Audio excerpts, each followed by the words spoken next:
Your first project is going to be about the idea of observation and abstraction. You're going to create two works of art, one based around the idea of observation and one based around the idea of abstraction. You're going to choose the same subject matter for both paintings. So first painting is going to be based around the idea of observation. So observation is the action or process of observing something carefully in order to gain more information from it. Um, some synonyms for observation are monitoring, watching, scrutiny, examination, inspection, survey, surveillance, consideration, study, and review. So think about really looking at something carefully. Now, observational painting and drawing dates all the way back to the Renaissance. This is a work by Leonardo da Vinci. Leonardo da Vinci was part of the Renaissance, well known for his careful inspection. During this time period, artists were really interested in trying to capture the real world. Da Vinci oftentimes would think about drawing as if it was a scientific examination of a subject matter.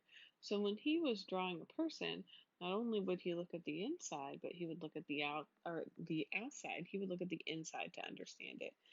Um, and this is still true today. There's a lot of when we're looking at a science book, there's many illustrations along with an explanation of the object, because seeing is a part of understanding, and carefully observing something through drawing or painting it can actually help you to fully understand that object in detail.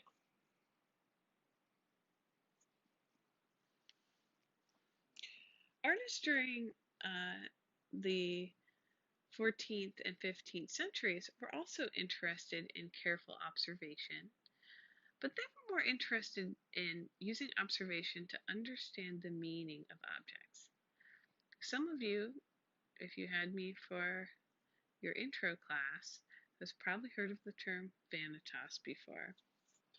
In a vanitas painting, artists were choosing objects not just for the way that they looked, but for the symbolism within the object itself.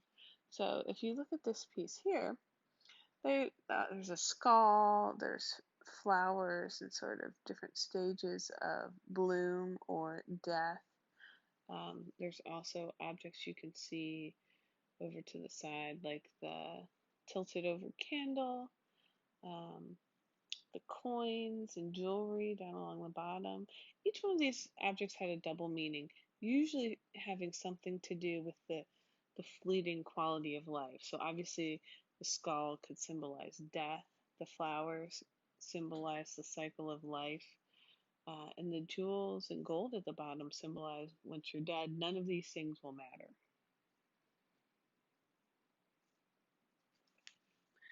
Realism is another type of observational drawing and painting.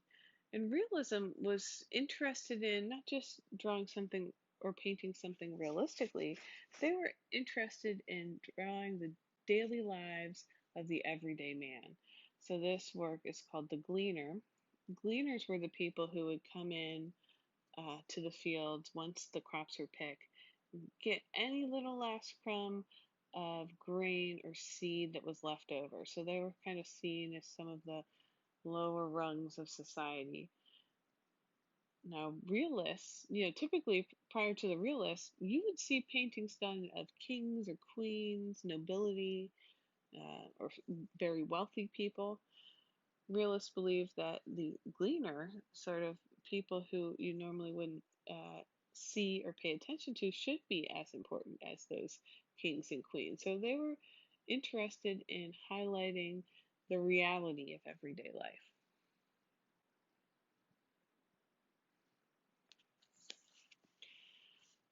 So this is much later on in contemporary art. Artists were interested in painting things realistically through the use of photography, also known as photorealists. Photorealists were interested in capturing something in so much detail that only in a way that the use of a photograph could aid you. So you can see this is a piece by Denis Wojtowicz, and he would carefully zoom in almost microscopically on pieces of fruit. And the way that he lit them, you can see every little cell, every little vein in that slice of fruit. So kind of highlighting the mundane. Photorealists were very interested in this idea. They were capturing everyday life like the realists were, but they were capturing in such great detail that you would pay attention to things you might at a glance overlook. So, the ketchup bottle, when painted, suddenly becomes a glorious item when you might not really look that closely at that sort of half-filled ketchup bottle in your everyday life. And you can see, oftentimes it carefully references photography itself. If you look at the way this painting has been constructed, you have very detailed objects up front. You notice in the background it's sort of blurry in the background, the same way as if you took a photograph and only focused on the ketchup bottle, the rest of it is going to become out of focus. That's something very unique to photorealism because they were referencing a photo. If I was painting this from life, I wouldn't see all the detail that was happening in the background.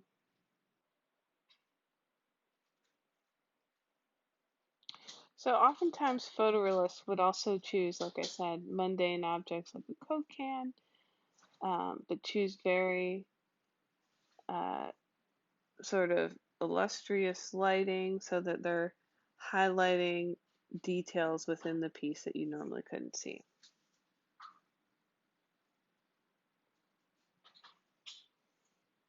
Another example of observational painting and drawing is hyperrealism.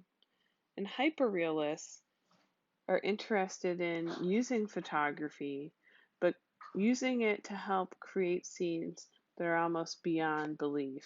So a good example of this is Marilyn Minter's work. As you can see here, this is a painting. It almost looks more like a photograph than a painting, right? And she's choosing sort of a scene that you would not see from everyday life. Marilyn Minter is interested in glamour photography and fashion in general. She oftentimes talks about her mother and her work and how her mother was very into fashion, but she was also very abusive.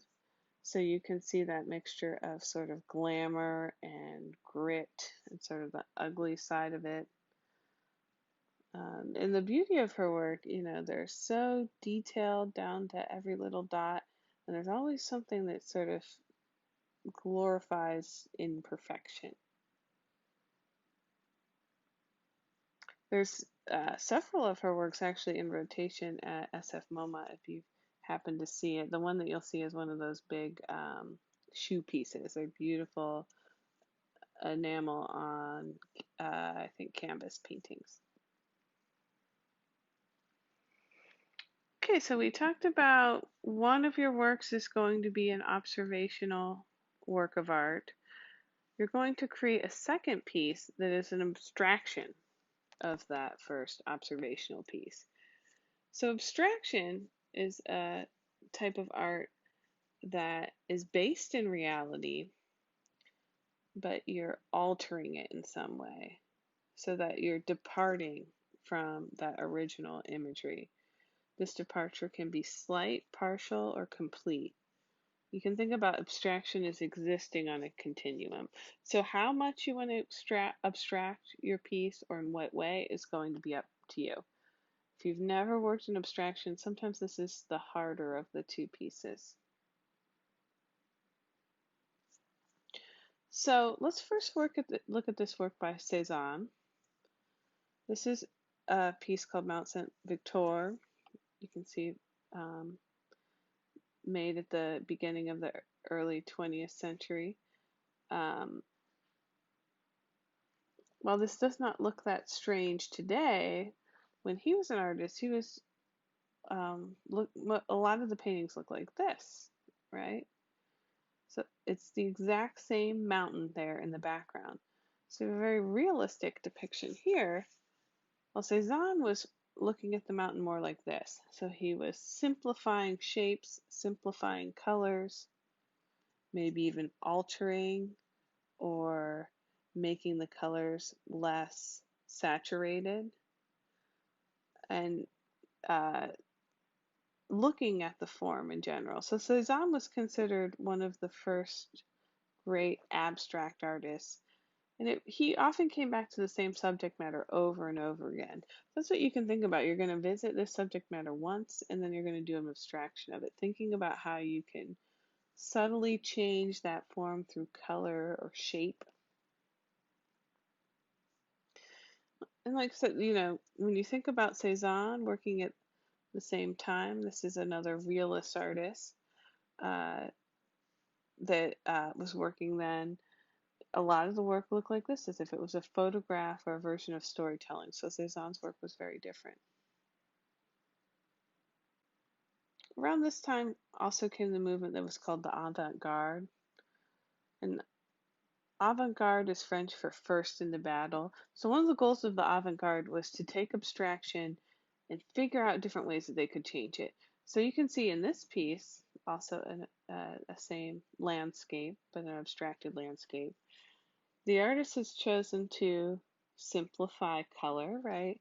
If we look at that foreground, has he just simplified color? Do you think the grass is really red, um, and that the sky is that sort of simple blue? He's simplified the color in some places, and maybe completely altered it in others. Also simplified brushstrokes, right? You see that kind of repetitive motion of the grass. He's simplified into a simple dot in the foreground. The last painting still seemed somewhat based in reality. It had realistic, at least, depiction of space. Matisse departs even more, right? You see the figures. There's some that are a little more realistic than others. He allows outlines to exist. He completely changes the color in other areas. He's really thinking about more the balance of composition, less about creating a realistic looking space. And Matisse inspired what's known as expressionism. And expressionists believe that artwork should first portray emotion over anything else. So the colors that they picked, the shapes they chose to pronounce, were all about emotion. So you can see in this piece, what do you think the emotion is that the artist is trying to portray? Is it happiness? Or something more like anxiety or fear, right? The clashing colors of those yellows and purples, that scary little girl staring at you in the middle, are all about that sort of anxiety or fear of the crowd.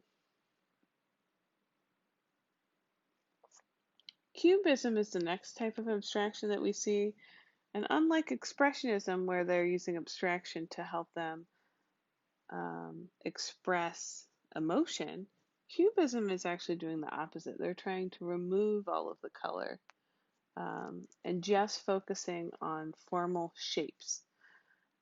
If you simplify forms down to their simplest shapes, cubists believe that shape would be a cube or a rectangle.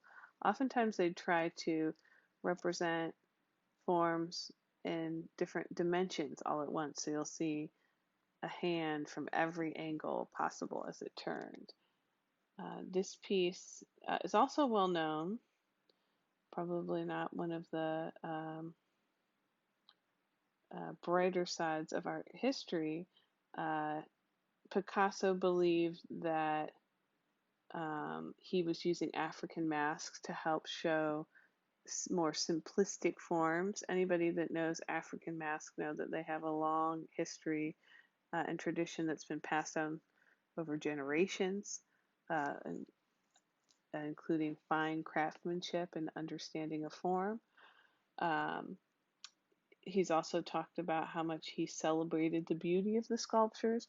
So there's a lot spoken about Picasso and his use of African masks, and you can see them actually on a few of the figures here in this piece. I'm sure there's a much longer story to this piece as well, but I'm sure some of you have heard in art history class. But it's also a part of this idea of a shift into what's known as modernism.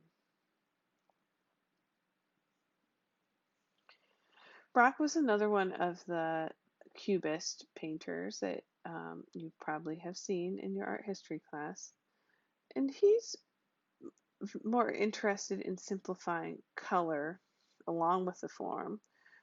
And you'll see as his work progresses, we get more and more simplified color. So he wasn't interested in simplifying things down to primary colors. He was simplifying down to brown. So here you can still sort of reference the castle. Here's his work, The Immigrant. You can see some basic form still. Can you see a person in here at all? Oh, hard to pick out. Which is the easiest thing to pick out is probably the musical instrument that the person is playing. If you see, look kind of towards the middle, you'll see there's a few little lines there that still represent the guitar. Can you tell what this work has been simplified from? It's harder and harder, right? Picasso was also simplifying down at this point, but he was simplifying using collage. So he sort of started to embrace back those bright colors and patterns, and he really enjoyed using pattern as an abstraction of form.